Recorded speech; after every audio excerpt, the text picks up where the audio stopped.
If you sow today, you will reap. If the sinner sow, the sinner will reap. If the fornicator sows, the fornicator will reap. So that you are walking at the level of principle does not necessarily mean you know God. So there is more. I'm telling you, the church of Christ today are functioning only at the level of principles. So you come to church from January to December. They are telling you principles of prosperity, principles of good health, principles of proper relationship. And then because our appetite is only to succeed in this life, we can't sit down. When they are telling you, oh, how to prosper, people stand up. They are hitting themselves. They are taking notes. They are taking notes. Whereas they are godless people. The same things that you can learn from Harvard Business School is what a pastor teaches. And he teaches it from January to December. And because we apply these principles, it works. We drive our tush cars.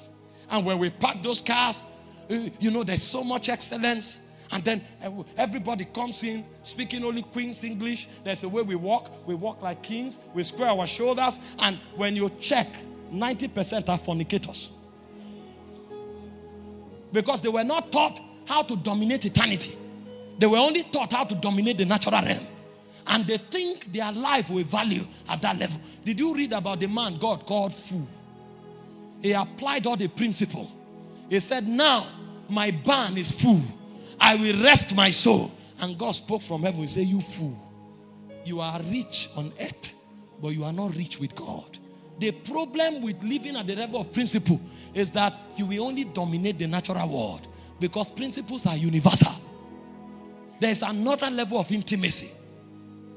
The third level of intimacy is to have a revelational knowledge of Jesus.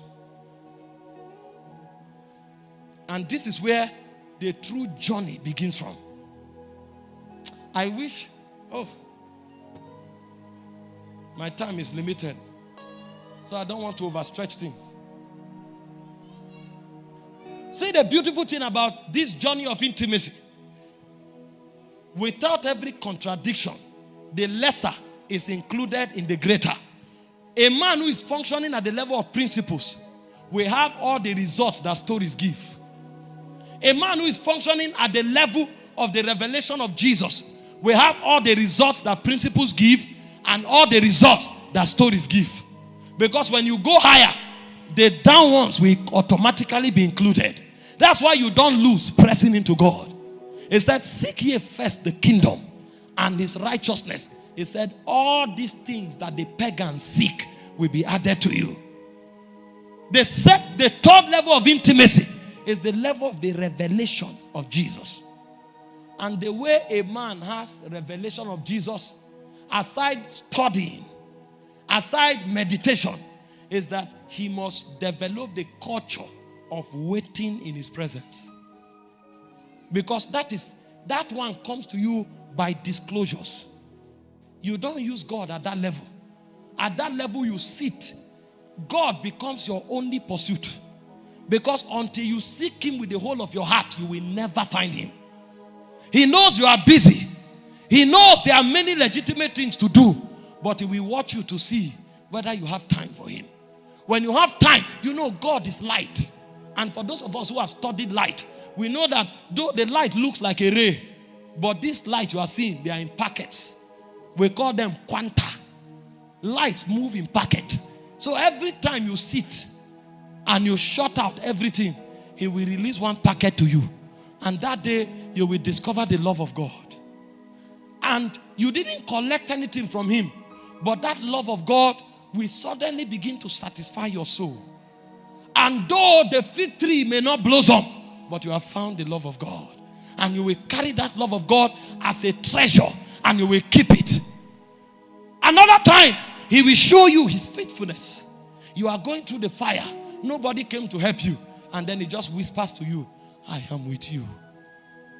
And then you ask him, if you are with me, then deliver me. He said, it's not always about deliverance. I am with you. And when he's with you, he said, if you go through the fire, you will not be burnt.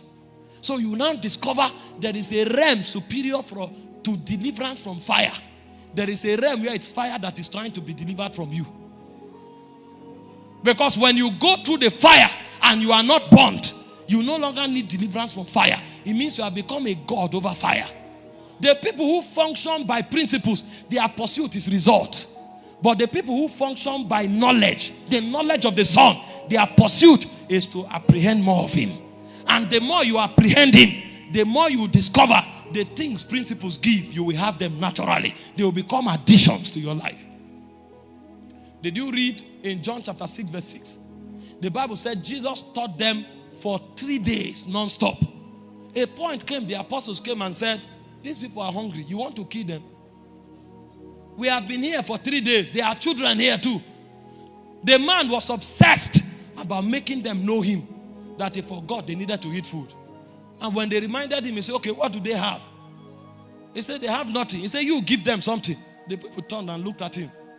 Don't you know how the earth works? Before we can feed these people, we have to buy food that is equivalent to a year's wages. Who has that money here? And Jesus said, what do they have? They say, well, all they have is a young lad with 5 loaves and 2 fishes. He said, okay, bring it. The person who told him said, what can that do among this crowd? Because all he knows is principle. He doesn't know that at the level of the revelation of Jesus, there are superior laws. I know sowing and reaping is a universal principle. But I also know that in Christ, there is a technology of multiplication of bread. And so when he carried the bread, he didn't need to plant it and wait for a harvest. He lifted it up and thanked the Lord. I thank you, oh Father. And he said, make them to sit down in 50s and in 100s. When they sat down, the Bible said he broke the bread. He gave it to them to distribute. As they started distributing, the bread began to multiply. You are not permitted to live only at the level of principle. While you are applying those principles, you need to tell him, I am seeking you. You are more important than the result. I'm not just interested in the result, that I may know you. What is the power that makes this result happen? What is the power that makes this thing work? I know when I sow, I reap. But what is the power that makes the crop to produce result? I want to know beyond the principle. I want to know the spirit that is behind the principle. Because what you call a principle is the byproduct of the life force of a spirit. But many don't know him because they don't wait on him. They run to God, receive something and runs away. And even we pastors, we have known that people are only interested in things. So we build our whole service around people's needs. We build the whole service around people's wants. And then we are running everybody jumping. And after 10 years, nobody knows God.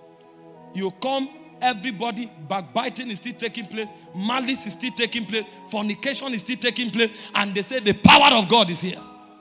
Because people are not exposed to the knowledge of the Christ. And because they are not exposed, they will always depend on the one man that knows God. So after every year, the number of people surrounding that one man keeps increasing. And the man becomes a star. It was not so in the days of Jesus. He carried them through the process for them to find him for themselves. Have you known the God that multiplies bread? Have you known the God that makes your seed sown to produce a harvest? Have you known the God that healed your sickness? Or you just took the sickness like the 9 lepers and ran away? Only one came back. Because that one was not only interested in healing, he came back to God. And God said, where are the 9? Were there not 10 of you who were cleansed? Where are the 9? They don't remember God. They only came for result. And now that they have had result, to hell with Jesus Christ. We don't care about him. That's how many believers live their lives. I need healing. And then you see them hitting the wall, shouting. The moment healing comes, to hell with Jesus. The prayer suddenly becomes too burdensome. The vigil suddenly becomes too frequent. The study of the word suddenly becomes a burden because they came for result. And what they don't know is that earth will celebrate the result, but heaven will not celebrate the result. They will celebrate who you have become in God. Yeshua,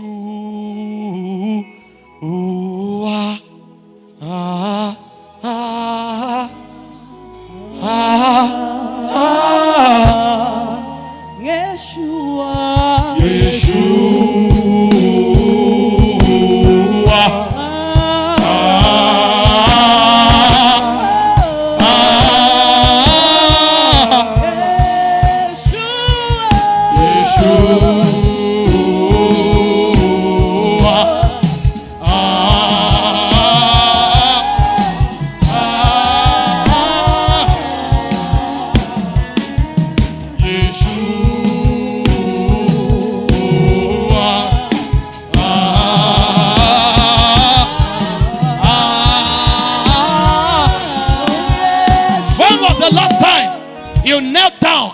all night because you just wanted to hear God.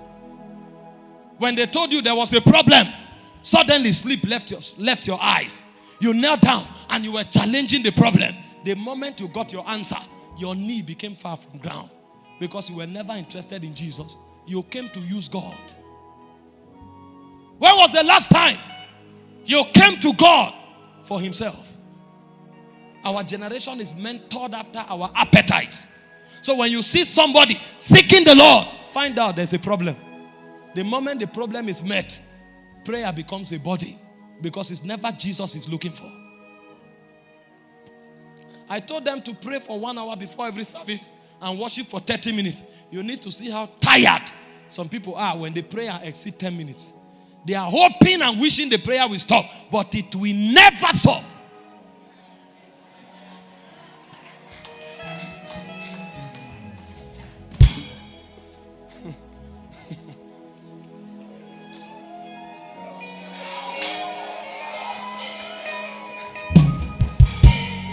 We are used to coming to church, and everybody is dancing because that one satisfies the flesh. When you want to drill them so that they will journey past flesh, so that they can plug into where the King eternal dwells, they can't pay the price. When you say healing service, the place is packed. Who told you healing is the testimony? Jesus is the testimony. When you find him, sickness will be far from your borders. How can't we know that the answer is the person, not what he does?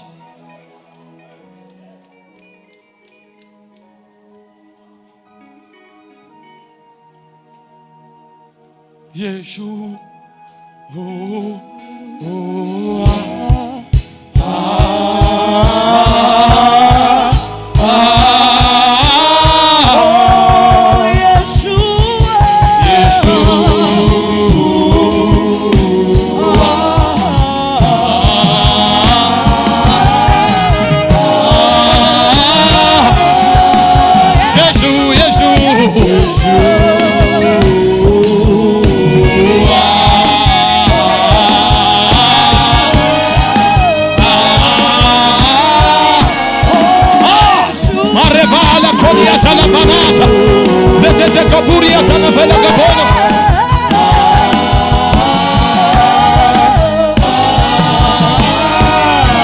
Somebody hear me.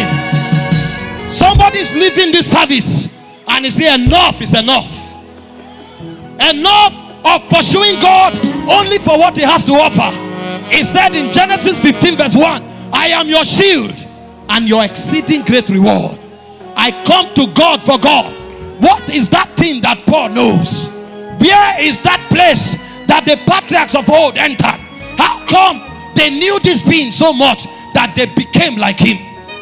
These men knew Jesus so much that they spoke. We have been fishermen who were not educated. They followed this man. They knew him so much that the things they said, today professors of theology are still studying it, trying to understand it. What fishermen uttered, because Christ became unto them wisdom. Christ became unto them power. Christ became unto them glory, that the things they said for aeons, those words are still fresh. And so today you come and you speak those things, they are still live because they were talking from a revelation. The ancient patriarchs of old, some of them, a point came, the hunger for Jesus became too much.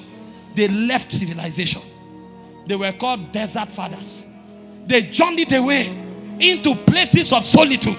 They wanted to receive signals from heaven because there was a hunger that nothing could satisfy. And somebody will leave home and go to the mountain for 40 days. And you cannot not speak without those people. Everybody is talking about Babalola, but it took many days and years of solitude to catch and to apprehend him. Some of the hymns that these people sang, any day you sing it, it comes with an anointing. Those hymns have carried upon themselves the life of the Christos. Today we sing a song. After 6 months, nobody remembers it. Because we sing from our head. We don't function from where light dwells. When will the generation rise that has the power to give away distraction and seek him that dwells in the midst of the coals of fire? When will that generation rise that have stamina in God's presence? A generation that can look upon him until the light breaks out of the spirit realm. If our service exceeds 3 hours, people are tired. How can you be tired in God's presence? The realm where life dwells. How can you come to the fountains of life and instead of being reinvigorated, you are tired? He said times of refreshing comes from the presence of the Lord. He said they go from strength to strength, every one of them in Zion that appeared before the Lord. How come our generation cannot break out of flesh and enter the chambers of life? What have we been taught? Where are the burdens that the patriarchs of old carried? That a man can walk for 10 years. He's looking for the God that his fathers told him about. He said, my time will not pass until I have apprehended this God. Paul said, according as it is written, they believe and have spoken. We also, having the same spirit of faith, that thing they saw, we must see it. That thing they handled, we must handle it. That place they entered, we must enter.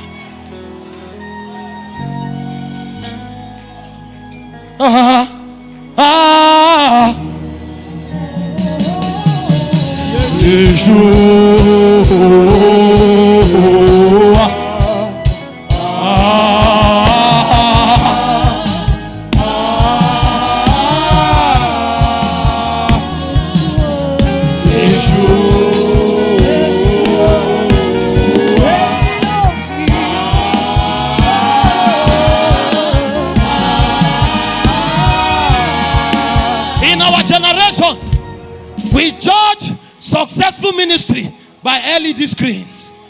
We judge successful ministry by the number of congregation. But in the days of the patriarch, when they come out, he said, I was in the isle called Patmos. I heard a sound as of a trumpet. And when I turned, he said, come up hither. And he came with testimony for a generation. He said, these things I write to the church in Ephesus. He doesn't need to pioneer a church, but when he speaks, his words are the lively oracles of God. In the days of the fathers, you don't need to have a congregation to be successful in ministry. Because when they check you, they find out the testimony that comes from your spirit. Paul will raise a church. After 2 years, he leaves it. He's seeking God. He's seeking God. He doesn't become more successful because the number grew.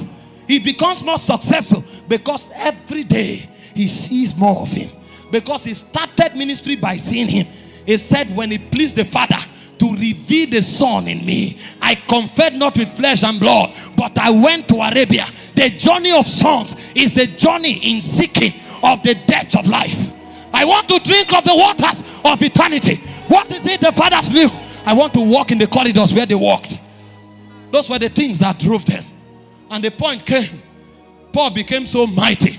He said, concerning virgins, I have no word from the Lord.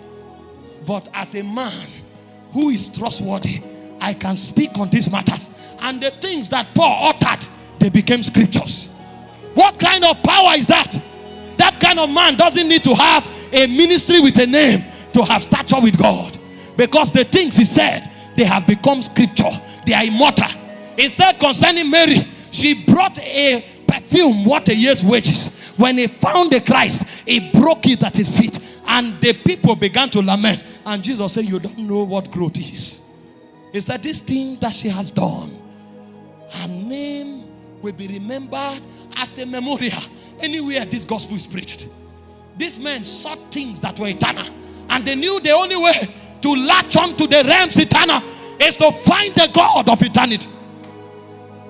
And so day and night, they sought him in the spirit. What has happened to our hunger? What has happened to the burdens of God in our spirit? They have been aborted by lust after the things that Mammon offers. So there are no men anymore that carry God in their spirit tangibly. You will not live eternity. You will not leave this realm until you find God. Until you know Jesus by experience. You will not leave this realm until you know him by experience. You too will come to a level you will say, my God is the God of fire. Because he will no longer be the one you read in the book. The patriarchs of old, they knew him personally. So Abraham called him El Shaddai.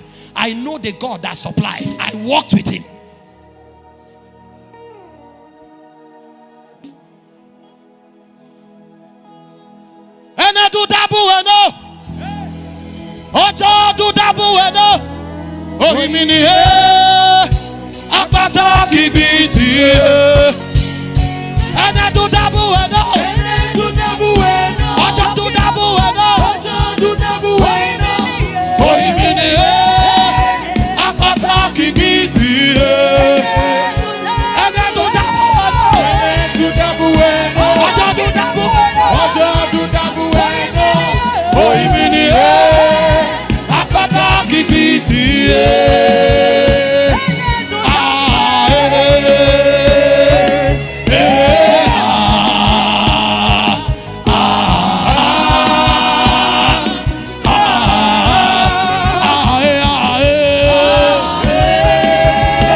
Paul said, henceforth, know we no man after the flesh. We want to find out what is the weight you carry in your spirit. When you talk, how much of Jesus can we see? When you walk by, how much of Jesus can we interact with? We want to know men after the dimensions of the Christos that they represent. The era where bearers of the torch must rise have come. And so I come to you today in the spirit of the fathers and the patriarchs of old. I decree a fresh hunger. I decree a fresh hunger for the presence. I decree a fresh hunger. Altars are restored. Altars are restored. Altars are restored. Aliyah.